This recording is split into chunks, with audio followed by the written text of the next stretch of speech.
কল আজি হ'ল 4 এপ্ৰিল আৰু এই 4 এপ্ৰিলৰ কেইটামান বৃহৎ আপডেট লৈ আহিছোঁ আপোনালোকৰ বাবে। তো কেইটামান আঁচনি লৈ আহিছোঁ, যিটো প্ৰধানমন্ত্ৰী আৱাস যোজনা আঁচনি যিসকলে এপ্লাই কৰা নাই, এতিয়া অল অসমৰ 15 লাখ মানুহে এতিয়া ঘৰৰ বাবে এপ্লাই কৰিব পাৰিব, নতুনকৈ আবেদন কৰিব পাৰিব, আকৌ ঘৰ দিয়া হ'ব। আপোনালোকে যদি এপ্লাই কৰা নাই এপ্লাই কৰিব পাৰিব। তো প্ৰধানমন্ত্ৰী আৱাস যোজনা ঘৰৰ পৰিৱৰ্তে আৰু কেইটামান আঁচনি লৈ আহিছোঁ, যিটো অৰুণোদয় 4.0, আত্মনিৰ্ভৰশীল আঁচনি, গোটৰ 25,000 টকা, সকলোখিনি ডিটেইলছ আপোনালোকক জনাই দিম। তো ভিডিঅ'টো সম্পূৰ্ণ ভালদৰে চাব। প্ৰধানমন্ত্ৰী নৰেন্দ্ৰ মোদী ডাঙৰীয়াই আৰু আমাৰ অসমৰ চিফ মিনিষ্টাৰ ছাৰে ঘোষণা কৰিছে যে অসমৰ 15 লাখ আকৌ ঘৰ দিয়া হ'ব। তো আপোনালোকে যদি ঘৰৰ বাবে এপ্লাই কৰা নাই এপ্লাই কৰিব পাৰিব। পুৰণি হিতাধিকাৰী আছিলে, ছেকেণ্ড কিস্তি পাইছে, থাৰ্ড কিস্তি পোৱা নাই, সিহঁতকো টকা দিয়া হ'ব। তো বন্ধুবান্ধৱীসকল, ঘৰৰ বাবে এতিয়া চিন্তা কৰিব নালাগে, আপোনালোকে নতুনকৈ এপ্লাই কৰিব পাৰিব। ভোটৰ পিছৰ পৰা নতুনকৈ আৰম্ভ হ'ব প্ৰধানমন্ত্ৰী আৱাস যোজনা ঘৰৰ আঁচনি।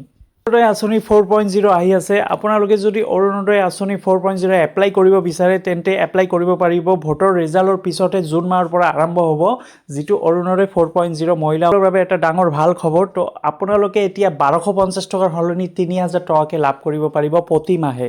তো এইটো এটা ভাল খবৰ, যিটো চিফ মিনিষ্টাৰ ছাৰে দুদিনমান আগতে এনাউন্সমেণ্ট কৰিছে যে মহিলাসকলে এতিয়া 1250 টকাৰ সলনি 3000 টকাকৈ মাহিলী লাভ কৰিব পাৰিব।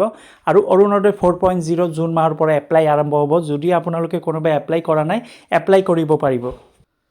তো আত্মনিৰ্ভৰশীল আঁচনি বন্ধুবান্ধৱীসকল, আত্মনিৰ্ভৰশীল আঁচনি 2 লাখ টকাকৈ এতিয়া লাভ কৰিব পাৰিব যুৱক যুৱতীয়ে। যিসকলে এতিয়ালৈকে আত্মনিৰ্ভৰশীল আঁচনি এপ্লাই কৰা নাই বা এপ্লাই কৰিব বুলি ভাবিছে, আপোনালোকে আত্মনিৰ্ভৰশীল আঁচনি 3.0 এপ্লাই কৰিব পাৰিব।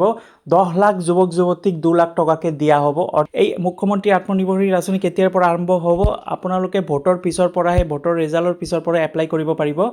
অসমৰ যুৱক যুৱতী প্ৰতিজনে 2 লাখকৈ টকা লাভ কৰিব পাৰিব আৰু 1 লাখ টকা ছাবচিডি পাব।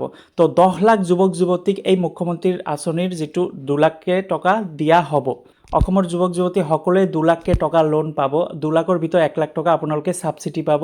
এইটো ভোটৰ ৰিজাল্টৰ পিছতহে আপোনালোকে এপ্লাই কৰিব পাৰিব আত্মনিৰ্ভৰশীল আঁচনিত। ফ্ৰেণ্ডছসকল, আৰু এটা ভাল খবৰ, পুৰুষসকলৰ বাবে এটা নতুন আঁচনি লৈ আছে। যিহেতু মহিলাসকলে অৰুণোদয় আঁচনি লাভ কৰি আছে 1250 টকা, এতিয়া পুৰুষসকলৰ বাবে কিবা দিব। CM ছাৰে দুদিনমান আগতে গোৰেশ্বৰত এটা ৰেলী প্ৰগ্ৰাম কৰিছিলে আৰু তাতে CM ছাৰে নিজে কৈছিলে যে পুৰুষসকলৰ বাবে অৰুণোদয় আঁচনি দিব, মহিলাসকলৰ বাবে নহ'ব, পুৰুষসকলৰ বাবে হ'ব। তো এইটো এটা ভাল খবৰ, আঁচনি আপোনালোকেও লাভ কৰিব পাৰিব।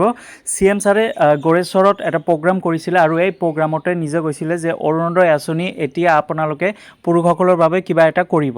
তো ফ্ৰেণ্ডছসকল, ভিডিঅ'টো চাই লওক CM ছাৰে কি কৈছে ভিডিঅ'টোৰ জৰিয়তে। ভিডিঅ'টো এটা লাইক আৰু শ্বেয়াৰ কৰি দিব। ধন্যবাদ। মহিলাৰ লগতে পুৰুষবিলাকৰ